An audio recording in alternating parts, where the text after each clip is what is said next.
የትምህርት ዘርፍን በተመለከተ ለህዝብ ሲባል በግጭትም ውስጥ ሆነን እንደ ወረዳ በርካታ ልማቶችን ማምጣት ችለናል። ክቡራትና ክቡራን ከዚህ ውስጥ 18,705,024 ብር የተገነባው ይህ የምታዩት የየትመን ሁለተኛ ደረጃ ትምህርት ቤት ነው። ክቡራትና ክቡራን ጥሪ የተደረገላችሁ እንግዶች በፈተናዎች ወቅት ታጋሽ ሆነን ለህዝብ ጥቅም ስንል ይህንን ትምህርት ቤት የሰራን ስለሆነ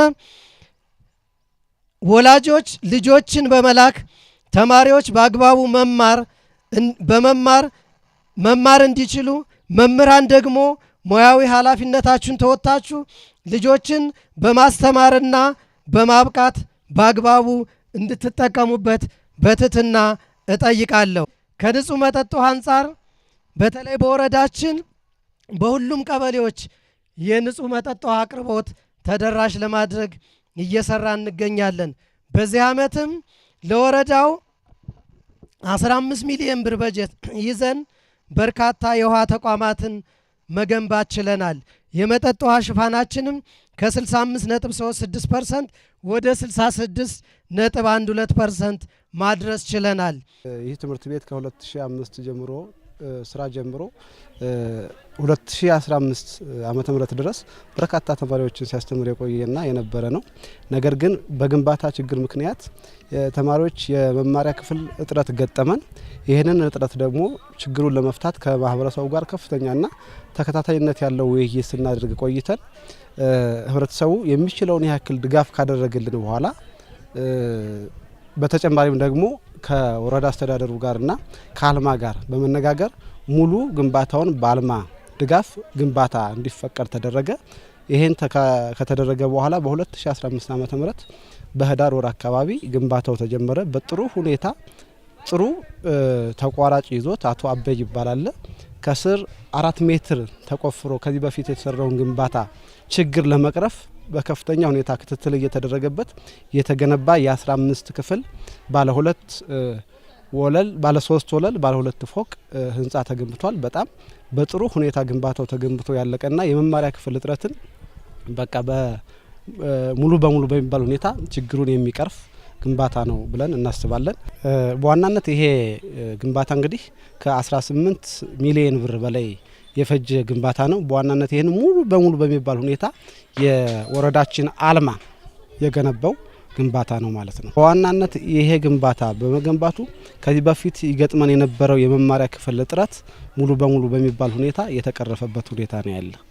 መንግስት የመሰረተ ድንጋይ ማስቀመጥ ብቻ ሳይሆን በአጭር ጊዜ ፕሮጀክቶችን በማጠናቀቅ የህዝብን ተጠቃሚነት ማረጋገጥ በሚል አቅጣጫ እየተመራን በዞናችን ቅድም ሲገለጽ እንደነበረው እነማይ ወረዳን ጨምሮ የጸጥታ ችግሩ ከጎዳቸው ትልቅ ተቋማት አንዱ ትምህርት ነው። ዛሬ በዞናችን መማር የሚገባቸው ህፃናት በትምህርት ገበታ ላይ አይደሉም። ይህንን አልሞ የሚሰራው መንግስታችን በየጊዜው ተማሪዎችን ችግር ለማውጣት በርካታ ፕሮጀክቶችን በመንደፍ በተለይም ለመማር ማስተማሩ ምቹ ሁኔታ ለመፍጠር ይሄው ዛሬም ከአልማ ጋር በመተባበር የመንግስት በጀትን በአግባቡ ለልማት በመዋል ተማሪዎች የነገ ሀገር ተረካቢ ዜጎች ችግር እንዳይገጥማቸው ለማድረግ እየሰራን ያለ ነው።